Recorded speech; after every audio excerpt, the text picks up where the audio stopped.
What's up, guys? Morning, Spencer. Thanks for joining us. No problem.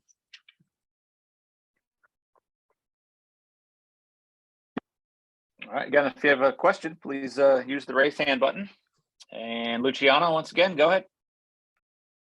Hey, Spencer. I hope you're doing well, and thanks for your time. With half a season under your belt, what would you say has been the highlight of your time here at UNC? I think my highlight so far has just been playing with these guys. They're a great group of guys. They come each day ready to work, ready to play, so that on Saturday we're ready to go. And I think that's directly correlated to what our record shows right now is 5-1, and every day everybody's working hard, and I've really enjoyed that aspect first half of the season. Thanks. Tommy Ashley, go ahead. Hey, Spencer, how has it been developing chemistry with these guys, being sort of the new guy, but with a ton of experience yourself? For sure. Being the old head in the offense line group, I bring a lot of knowledge. And so with that, I'm teaching a lot of the young guys and encouraging a lot of the guys that have some experience. And I think just through that, you build chemistry right away. Talking with people, practicing every single day, coming to meetings. It is one of those things that happens naturally. And like I said earlier, we've got a great group of guys that are coming ready to work. And so that chemistry is just coming naturally. Let's go to Dina King. Spencer, obviously this will be your first Duke Carolina experience. Have the guys told you what to expect in Durham in this rivalry?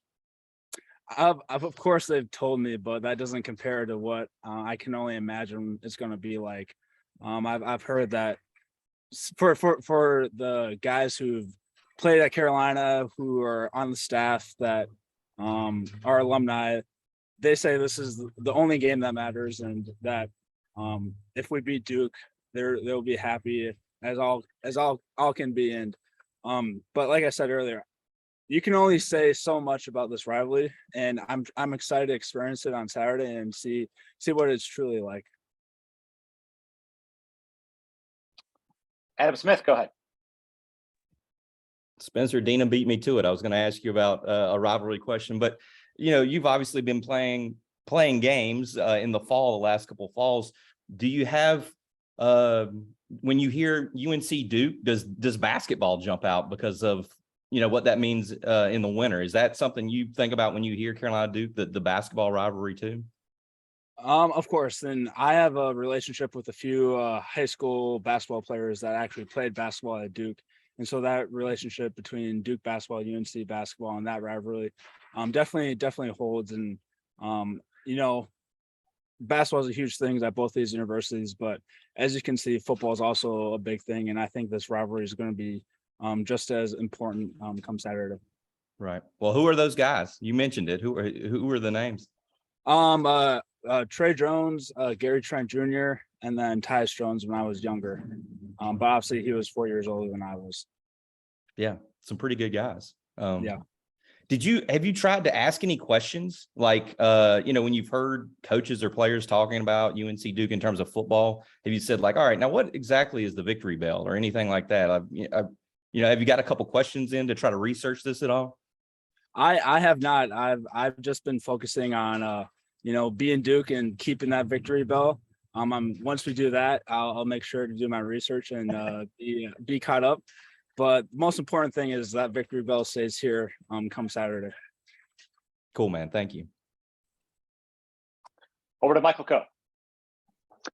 Hey there, Spencer. I know you weren't here last season, but it appears the offensive line is much improved in as far as giving up sacks and just protection of the quarterback. What would you say is the best thing that Coach McNell has been doing this season to coach you guys up?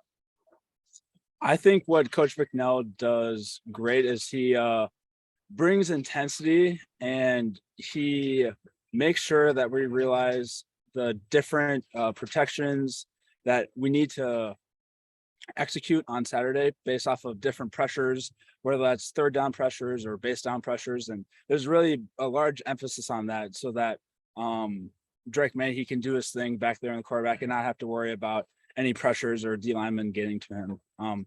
But I think just as a unit altogether, we've really emphasized we know what our story was last year, and we don't want to fall down that same path. And so we're really taking initiative to change that story this year. Cool. Thank you.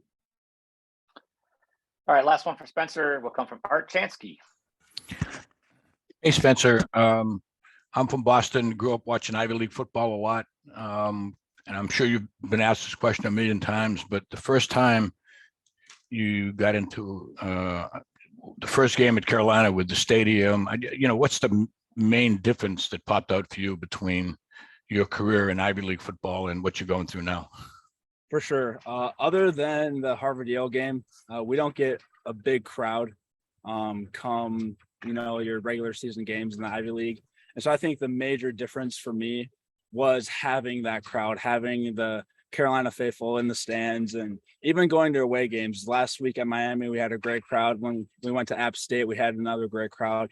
And so playing in those atmospheres, I think, has been the largest adjustment from the Ivy League play coming to Carolina this year.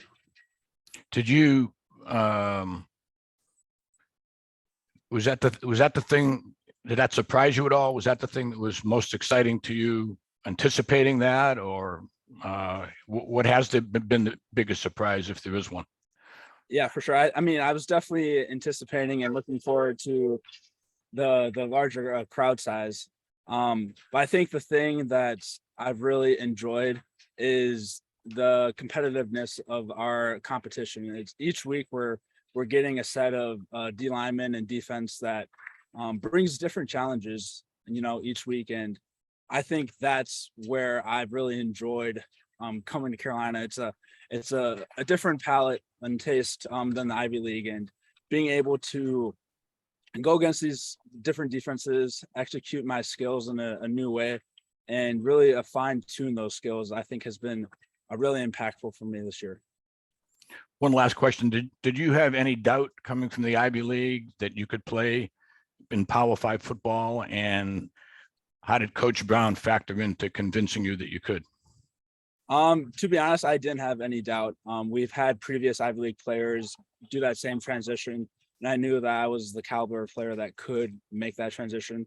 I knew that it was going to maybe take a little bit longer and just get acclimated to the speed and the tempo and the depth of these players. But once I got used to that, I knew that I could be successful here. How many Harvard Yale games did you win in your career? We won 2 games, so we only had 3 games in total. So I won my freshman year at the Fenway Stadium. Then my sophomore year, we lost, unfortunately, in overtime, and we had the protests at halftime. And then we had the COVID year, and then we came back at Yale my senior year and won on the last few minutes of the game. Wow. Okay, I hope you add this one to your list of great memories. For Thank sure. you. Thank you. Thank you, guys. All right, Spencer,